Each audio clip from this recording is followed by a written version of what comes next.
di sini saya akan menjelaskan tentang rewriting the deal rantai pasokan B2B. Materi ini dimulai dengan mengingatkan bahwa inovasi seperti bola lampu Edison adalah contoh dari bagaimana literasi pada teknologi yang sudah ada bisa menghasilkan solusi yang lebih baik. Yang pertama yaitu perbedaan antara e-commerce B2C dengan B2B. E-commerce B2C telah berkembang pesat, memungkinkan konsumen untuk berbelanja dengan mudah. Namun, e-commerce B2B juga memiliki potensi besar dan nilainya jauh lebih besar daripada B2C. Yang kedua yaitu tantangan dalam e-commerce B2B.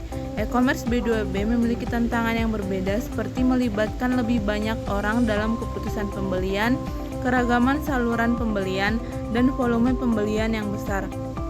Kemitraan dan hubungan sangat penting dalam perdagangan B2B. Yang ketiga yaitu permasalahan pembayaran. Pembayaran dalam B2B jauh lebih rumit daripada B2C karena harga barang yang dapat berubah, pengiriman produk yang beragam, perubahan kondisi bisnis, dan lainnya. Transaksi B2B juga seringkali memerlukan intervensi manual. Yang keempat yaitu solusi pembayaran dinamis. Ada inovasi vintage yang berfokus pada pembayaran dinamis dalam perdagangan B2B.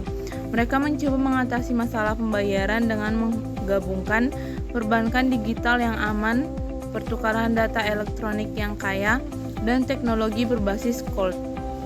Yang kelima yaitu keuntungan pembayaran dinamis.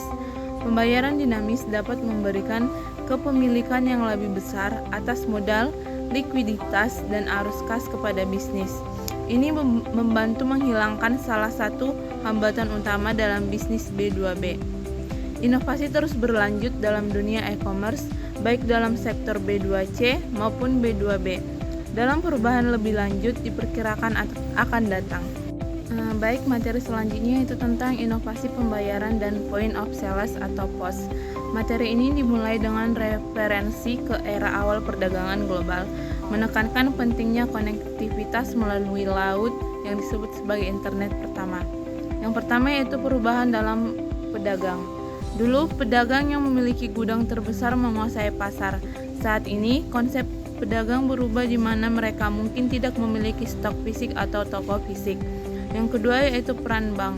Bank diharapkan untuk menyelamatkan pedagang melalui personalisasi pengalaman pelanggan yang sekarang sangat penting dalam dunia perdagangan. Pelanggan sekarang menginginkan pengalaman pribadi dan inovasi dalam pembayaran. Yang ketiga yaitu hubungan antara pedagang dan konsumen. Hubungan yang baik antara pedagang dan konsumen terjadi di dunia fisik. Pedagang perlu fokus dalam pengalaman pelanggan ini untuk mencapai kesetiaan pelanggan. Yang keempat yaitu 3 pilar transaksi keuangan. Dalam transaksi keuangan ada 3 pilar utama. Yang pertama itu pelanggan, yang kedua bank, dan yang ketiga pedagang. Setiap pilar memainkan peran penting dalam ekosistem pembayaran. Yang kelima yaitu data dan personalisasi. Data memainkan peran besar dalam memungkinkan personalisasi pengalaman pelanggan. Bank memiliki akses unik ke data ini dan dapat menggunakannya untuk memberikan layanan yang lebih baik. Yang keenam yaitu ancaman dari perusahaan teknologi. Perusahaan teknologi besar seperti Facebook, Google, dan Amazon semakin masuk ke dunia pembayaran. Bank perlu bertransformasi untuk tetap bersaing. Poin-poin ini menggambarkan pentingnya pengalaman pelanggan, perubahan dalam ekosistem pembayaran, dan peran yang harus dimainkan oleh bank dalam pedagang dalam memenuhi harapan konsumen saat ini. Baik, materi selanjutnya yaitu tentang algoritma prediktif membangun solusi perbankan online inovatif. Yang pertama yaitu krisis keuangan dan literasi keuangan. Krisis keuangan telah mengungkapkan peningkatan masalah utama dalam rasio kredit bermasalah di perbankan retail.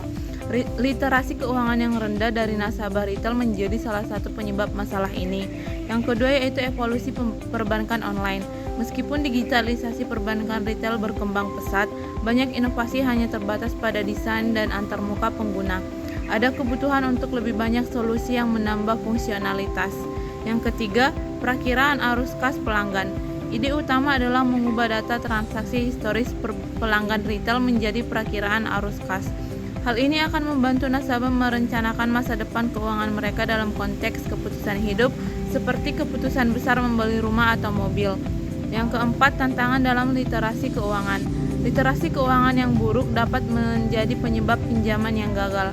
Pelanggan modern seringnya mencari sumber daya online dan dari berbagai forum untuk menginformasikan diri mereka sendiri tentang produk dan layanan keuangan.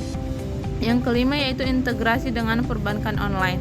Integrasi perakiraan arus kas ke dalam perbankan online dapat membantu pelanggan melihat masa depan keuangan mereka dan membuat keputusan yang lebih baik. Hal ini juga dapat digunakan dalam manajemen risiko dan perencanaan skenario. Yang keenam, menetapkan prediktif analitik ke UMKM. Algoritma prediktif juga dapat diterapkan untuk usaha kecil dan menengah atau UKM untuk membantu mereka membuat keputusan yang lebih baik dan memahami ketergantungan dan kompleksitas keuangan mereka. Yang ketujuh yaitu potensi bisnis. Algoritma prediktif menawarkan peluang bisnis baru, terutama dalam konteks perbendaharaan sebagai layanan. Penggunaan algoritma prediktif dalam kombinasi dengan data bank dan perbankan online dapat membawa fungsionalitas baru ke segmen pelanggan perusahaan mikro. Algoritma prediktif memainkan peran kunci dalam memberikan informasi yang berguna dan membantu nasabah dalam mengelola keuangan mereka secara lebih efisien dan bijaksana. Baiklah, saya akan membahas materi mengenai Big Data dan sistem kepatuhan regulasi dalam industri keuangan. Big Data digunakan sebagai landasan untuk sistem kepatuhan regulasi di lembaga keuangan, di mana untuk membantu memenuhi harapan regulator dan juga mengubah kendala menjadi peluang bisnis. Nah, teknologi Big Data memungkinkan bank untuk mengintegrasikan fungsi dan juga model operasi yang sebelumnya terpisah menjadi satu sistem, di mana yang mencakup solusi transaksional, intelijen bisnis, dan juga kepatuhan. Bank telah menerapkan Big Data terutama dalam pemasaran, pengenalan pelanggan, dan juga deteksi penipuan. Nah, untuk poin pertama yaitu tantangan dalam menerapkan internet Big Data ke bank, di mana aplikasi langsung teknologi Big Data ke bank tidak mudah karena perbedaan antara kasus penggunaan internet dan juga perbankan. Lalu tingkat kepercayaan terhadap teknologi di dunia internet lebih rendah dibandingkan dengan industri perbankan. Lalu yang kedua yaitu menggabungkan data real time dan juga konsisten. Menggabungkan data real time dan konsistensi data dalam Big Data merupakan tantangan teknis yang diselesaikan dengan teknologi seperti Scalpix, di mana sinkronisasi waktu di seluruh klaster adalah kunci untuk menyediakan konsistensi data tanpa kunci penuh dalam waktu. Yang ketiga yaitu Big Data untuk kepatuhan, di mana sistem kepatuhan memerlukan pengumpulan data dari berbagai sumber yang semakin besar dan kompleks. Teknologi Big Data mengatasi kurangnya fleksibilitas dan juga elastisitas dalam teknologi warisan. Lalu yang keempat yaitu menggabungkan data internal dan eksternal. Sistem kepatuhan efisiensi harus menggabungkan data internal bank, data dari pihak ketiga, dan juga data publik. Big Data memungkinkan pengumpulan data penyimpanan dengan lebih mudah serta merekonsiliasi data dari format yang berbeda. Yang kelima yaitu meningkatkan pendekatan tradisional, di mana Big Data memungkinkan deteksi sinyal lemah dan juga pengolahan data dalam jumlah yang besar. Pendekatan hibrid yang menggabungkan indikator data besar dengan mesin aturan memberikan hasil yang lebih baik daripada pendekatan tradisional. Lalu yang keenam yaitu audit semuanya, di mana mengontrol dan menerapkan kontrol regulasi tidak cukup. Regulasi memerlukan kemampuan untuk menghasilkan bukti telah memicu semua kontrol, di mana Big Data membantu dalam menyimpan hasil, stempel waktu, dan juga informasi audit. Yang ketujuh yaitu dibutuhkan komponen perantara, di mana implementasi proyek Big Data dalam keuangan memerlukan komponen perantara dan juga prasyarat tertentu. Yang kedelapan yaitu gunakan sistem terbuka, di mana sistem Big Data harus terbuka dan juga kompatibel dengan solusi komersial siap pakai. Lalu yang kesembilan adalah implementasi proyek end-to-end, di mana implementasi Big Data dalam industri keuangan terutama di sektor kepatuhan regulasi memiliki potensi untuk memperbaiki efisiensi dan juga memenuhi persyaratan yang semakin kompleks. Solusi big data seperti scope risk dan juga sistem informasi terbuka dapat membantu bank memanfaatkan teknologi ini secara efektif. Solusi vintage dalam optimasi kontrak kompleks. Materi ini menyoroti solusi vintage dalam mengoptimalkan kontrak kompleks dalam industri keuangan, di mana pentingnya memahami kontrak kompleks dalam lingkungan yang teregulasi dan juga kompetitif. Regulator keuangan mulai memberlakukan persyaratan ketat terkait manajemen data kontrak hukum, di mana tantangan dalam mengelola kontrak hukum yang mencakup kerumitan kontraktual yang berkembang seiring pertumbuhan bisnis, di mana peran vintage dalam memperbaiki manajemen kontrak melalui digitalisasi dan juga analisis data, penggunaan teknologi pengenalan karakter optik, dan teknologi lainnya untuk digitalisasi kontrak hukum. Vintage menggunakan analisis data untuk memahami kontrak dan juga mengidentifikasi persyaratan penting serta mengoptimalkan bisnis, di mana peran pengacara berubah menjadi penasehat yang lebih efektif dalam pengambilan keputusan, di mana vintage membantu lembaga keuangan memahami, mengelola, dan mengoptimalkan kontrak mereka serta mengurangi resiko yang mungkin timbul akibat kurangnya pemahaman terhadap kontrak hukum yang kompleks. Materi selanjutnya yaitu biometrik perilaku era keamanan baru. Pada materi ini mengulas perubahan dalam keamanan digital dalam dunia yang terhubung secara intensif, terutama dalam sektor keuangan, di mana dalam era digital yang sangat terhubung dan mobile, tantangan keamanan meningkat karena identitas harus dijamin dalam transaksi online, di mana keamanan berlapis dijelaskan sebagai pendekatan yang diperlukan dalam menghadapi berbagai ancaman keamanan. Dan juga biometrik termasuk biometrik perilaku menjadi solusi potensial untuk tantangan keamanan. Biometrik perilaku ini berfokus pada pola perilaku pengguna dan digunakan dalam aplikasi seluler dan juga pembayaran seluler, di mana penerapan keamanan harus seimbang dengan kenyamanan pengguna dan tingkat kepercayaan pengguna, di mana pengalaman pelanggan yang baik dapat dan juga penerimaan teknologi keamanan dapat ditekankan. Perubahan dalam industri keuangan mengharuskan bank untuk menyesuaikan diri sekitar pelanggan dan juga memberikan keamanan tanpa mengganggu pengalaman pelanggan tersebut.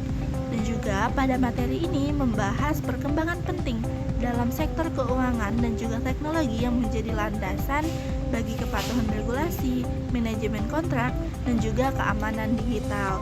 Nah, hal ini penting dalam memahami bagaimana sektor keuangan beradaptasi dengan perubahan yang terus berlangsung. Baiklah, saya Libraska. Di sini saya akan melanjutkan materi analisis teks sangat cepat dalam strategi perdagangan. Kelompok penasehat era keuangan. Perusahaan yang terdaftar diharuskan untuk mempublikasikan hasil keuangan mereka setiap 3 bulan. Angka-angka ini memberi gambaran kepada investor dan pelanggan tentang kinerja perusahaan. Kalender bisnis mengalokasikan tanggal publikasi sehingga diketahui sebelumnya. Namun perusahaan terikat untuk mempublikasikan setiap peristiwa yang mempengaruhi harga saham mereka pada waktu tertentu melalui RIS. Sebelum informasi tersebut dipublikasikan di tempat, sekilas hasil baik atau buruk, ekspektasi dan harga saham memiliki korelasi yang jelas, sehingga dapat dengan mudah dijelaskan. Namun terkadang ekspektasi tidak terlalu jauh atau kerugian telah diantisipasi, sehingga struktur harga tidak selalu dapat ditentukan secara langsung. Pasar jauh lebih kompleks daripada yang diasumsikan pada pandangan pertama, dan volatilitas memberikan risiko dan peluang. Ambil contoh situasi Juni 2015 di Yunani, berjuang dan terpecah antara harapan dan ketakutan gelap. Situasi pasar sangat tidak konsisten dengan berita dan tweet yang kontradiktif. Yunani telah dibicarakan secara besar-besaran pada tahun 2015. Ketakutan dan harapan telah diungkapkan dalam berita utama, berita, laporan, dan tweet. Dampaknya waktu nyata berita jauh lebih umum daripada pengumuman yang hanya menyertakan angka. Ini berisi analisis dan laporan, pandangan dan skenario bagaimana jika bukan angka konkret. Ini berkontribusi besar pada suasana pasar, sikap keseluruhan terhadap perusahaan, negara, dan cabang. Sangat penting untuk menyatakan bahwa tidak setiap berita memiliki potensi untuk mengubah pasar. Tapi cerita seperti itu memang ada dan menyimpan potensi yang sangat besar. Dan kemudian hanya dalam hitungan detik sampai pasar bereaksi, identifikasi entitas, susunan kata, dan indikator, peringatan laba yang melesat atau melebihi target dapat berdampak langsung dan keras pada harga saham. Jika berita tersebut tiba selama jam perdagangan, kekacauan dapat terjadi seperti yang terlihat di satu tweet cukup untuk memusnahkan 1/5 dari nilai pemegang saham Twitter. Namun harus ditambahkan bahwa fundamental yang lemah dan ekspektasi negatif memperkuat efeknya. Segitiga dampak berita ada 3 pemain utama dalam perdagangan berita. Pertama, kantor berita terkenal seperti Dow Jones, Thomson Reuters, dan Bloomberg mendistribusikan ribuan berita per hari, diteliti secara menyeluruh.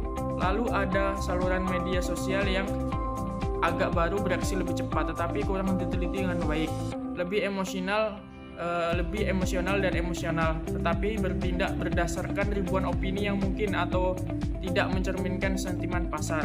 Dan terakhir, ada bursa efek dan layanan regulasi yang menargetkan stabilisasi pasar. Artinya, publikasi hasil kuartalan kemungkinan akan ditangani di luar jam perdagangan saham. Untuk menghindari volatilitas yang tinggi, dasar-dasar analisis teks otomatis. Saat mengekstraksi informasi dari teks tertentu, banyak masalah muncul. Menemukan kata, kalimat, angka, entitas, bernama, konsep, dan ide sambil menjaga konteks, baik secara semantik maupun tata bahasa.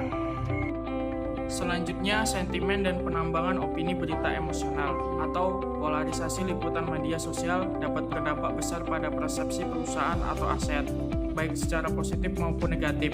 Perspektif emosional ini, keberanian, dari suasana pasar sering diekspresikan dalam analisis, laporan pasar, dan semakin meningkat di saluran media sosial. Evaluasi suasana pasar berbasis berita dan Twitter harus mencerminkan tweet, laporan, dan analisis terbaru untuk berguna. Liputan media yang berulang tentang suatu topik lebih cenderung memiliki dampak daripada satu item berita, dan kredibilitas penulis atau sumber berita juga berperan. Penilaian sentimen secara otomatis dalam teks membutuhkan pengetahuan keuangan ahli dan pemahaman mendalam tentang bagaimana pendapat yang berbeda disampaikan pada platform media yang berbeda. Twitter memiliki kosakata yang berbeda. Setiap bahasa dan bahkan setiap domain memiliki beragam pola dan frase yang digunakan untuk menyatakan pendapat. Memungkinkan dua penilaian yang berbeda untuk ditugaskan ke stok yang sesuai. Identifikasi konsep dan entitas seperti analisis perusahaan atau negara dalam teks telah dibahas sebelumnya. Menjelaskan bagaimana konsep dapat diidentifikasi, pola linguistik yang mengungkapkan sentimen positif atau negatif kemudian dapat diberikan kepada perusahaan yang teridentifikasi. Mampu membuat penilaian yang tepat tentang investasi mereka. Biasanya, di negara manapun di seluruh dunia, 3-5% populasi akan dianggap sebagai investor terakreditasi.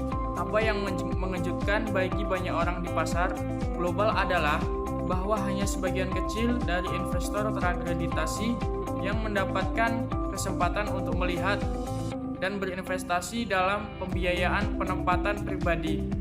Investor yang tidak terakreditasi adalah kita semua.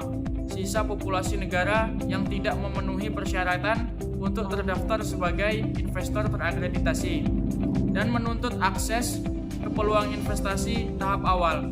Di sebagian besar negara, jenis investor ini harus berusia legal, biasanya 18 tahun, dan akan diberi batasan jumlah yang dapat mereka investasikan di satu sentimen perusahaan tertentu. Regulator telah melakukan ini untuk melindungi investor yang tidak canggih. Regulator dapat melonggarkan batasan ini dari waktu ke waktu untuk memungkinkan investor yang tidak terakreditasi untuk berinvestasi lebih banyak. Tetapi ekosistem pertama-tama harus menunjukkan kemajuan positif dan dampak yang dibuat oleh crowdfunding yang diatur portal crowdfunding. Regulasi yang paling sukses secara global memiliki karakteristik yang sangat mirip. Mereka beroperasi sepenuhnya secara transparan dan mereka telah mendedikasikan individu untuk pertumbuhan sektor yang baru muncul. Selanjutnya, kekuatan pengiriman uang, potensi, aspek sosial. Dari transaksi aplikasi ponsel bisa sangat mencengangkan, terutama jika menyangkut pengiriman uang global. Didefinisikan sebagai transfer uang oleh pekerja asing ke individu di negara asalnya. Pengiriman uang saat ini berjumlah lebih dari 583 US dollar miliar per tahun pada 2013. Orang dapat diidentifikasi sebagai migran internasional. Selain itu, menurut Bank Dunia, pada tahun 2012, Meksiko menerima 23 miliar US dollar dalam bentuk pengiriman uang dari Amerika Serikat, sekitar 50% dari total arus keluar. Rupanya keinginan untuk memberi kembali adalah dorongan universal. Jangkauan milenial perusahaan yang membuat komponen amal cenderung beresonansi sangat keras dengan generasi milenial yang memperjuangkan dorongan kuat untuk memberi kembali. Bisnis cerdas memperhatikan. Ambil pengecer kacamata online, Warby Parker, mengomentari pepatah lama, beri seorang pria ikan dan Anda memberinya makan untuk sehari. Ajari seseorang pria memancing dan Anda memberinya makan seumur hidup. Untuk setiap kacamata yang dijual Warby Parker, perusahaan mengirimkan uang tunai ke mitra nirlaba yang membantu mengajari pengusaha lokal di negara berpenghasilan rendah untuk memulai bisnis kacamata mereka sendiri. Intinya, Warby Parker mendapatkan keuntungan, sekaligus membantu masyarakat miskin untuk membantu diri mereka sendiri. Ini adalah skenario win-win. Masa depan perbankan dalam setiap diskusi tentang perbankan. Pertanyaan selalu muncul, apakah penggunaan uang tunai akan menjadi usang? Ini adalah pertanyaan penting untuk ditanyakan, tetapi hampir tidak mungkin dijawab karena ada pandangan yang saling bertentangan tentang topik ini. Pada tahun 2013, uang tunai masih digunakan untuk sekitar 85% transaksi konsumen global. Menurut laporan Mastercard, di sebagian besar negara berkembang, ini tetap menjadi mode pembayaran default untuk sebagian besar konsumen. Bahkan di tempat-tempat seperti Kenya, di mana alat pembayaran seluler telah mengalami kesuksesan luar biasa, kaum muda cenderung mengatasi uang tunai. Jadwal praktis untuk hal ini terjadi adalah panggilan penghakiman, tetapi aplikasi mobile banking yang akan memungkinkan orang untuk melakukan bisnis perbankan dengan lancar baik dalam lingkungan berbasis tunai atau non-tunai, kemungkinan besar akan benar-benar merebut pangsa pasar dan membuat perbankan lebih mudah. Baiklah, di sini saya akan menjelaskan mengenai solusi vintage untuk usaha kecil. Teknologi yang mengganggu biasanya memungkinkan munculnya pasar baru. Usaha kecil dan menengah atau UKM adalah penerima manfaat utama dari startup yang mengganggu. Kumpulan bakat mereka lebih dangkal dan kebutuhan mereka tidak sekompleks perusahaan besar. Jadi mereka cenderung mengandalkan keahlian atau outsourcing. Ini juga cocok untuk tim startup kecil yang dinilai gesit, di mana UKM berfungsi sebagai mesin dari banyak ekonomi secara global yang bertanggung jawab atas 80% kegiatan ekonomi, dan mereka sekarang mulai mendapatkan keuntungan dari revolusi vintage. Di Australia, UKM adalah bagian penting dari perekonomian yang membentuk 97% bisnis dan mempekerjakan 47% tenaga kerja. Di bagian Victoria di Tenggara Australia adalah pusat keuangan tradisional dan kota dengan beragam budaya, di mana pemerintah mereka mendukung pengusaha melalui sejumlah inisiatif. Solusi vintage untuk usaha kecil mencakup berbagai inovasi teknologi keuangan yang dirancang untuk membantu usaha kecil mengelola keuangan mereka dengan lebih efisien dan efektif. Beberapa contoh solusi vintage untuk usaha kecil meliputi yang pertama adalah pembiayaan alternatif. Kemudian yang kedua ada pembayaran digital. Yang ketiga layanan akuntansi online. Yang keempat ada analisis keuangan.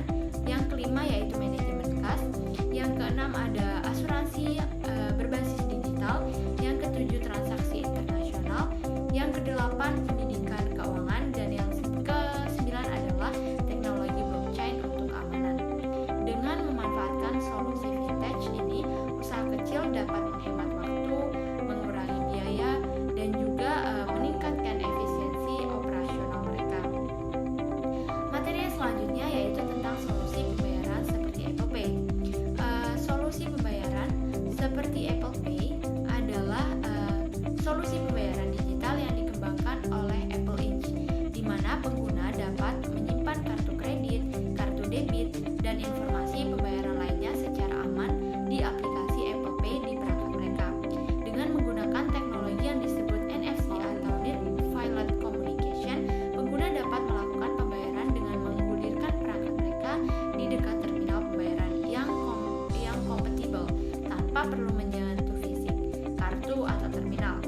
Selain itu, Apple Pay juga mendukung pembayaran daring dalam aplikasi dan juga situs web dengan menggunakan metode autentikasi seperti sidik jari atau pengenalan wajah melalui Face ID yang membuat transaksi lebih cepat dan juga lebih aman.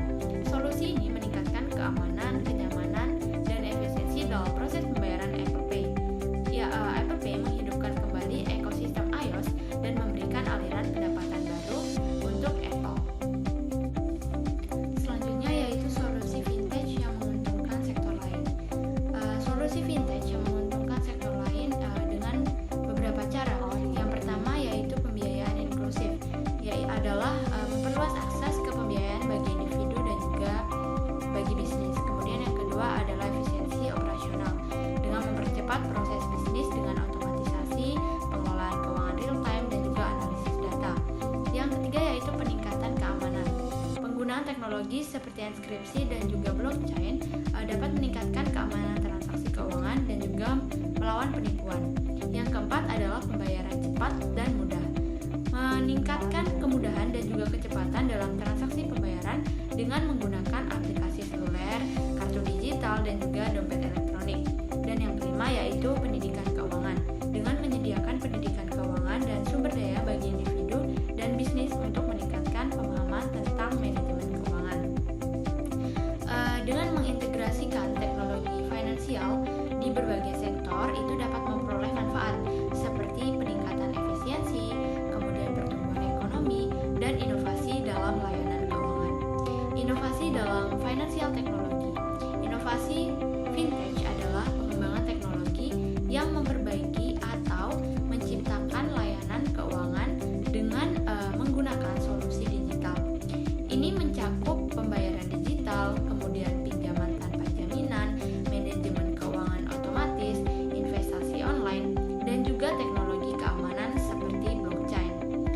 Di mana investasi vintage itu membuat layanan keuangan itu lebih cepat, lebih mudah diakses, dan lebih efisien, yang memungkinkan pengguna untuk melakukan transaksi dan mengelola keuangan mereka dengan cara yang lebih praktis dan juga lebih hemat biaya tambahan.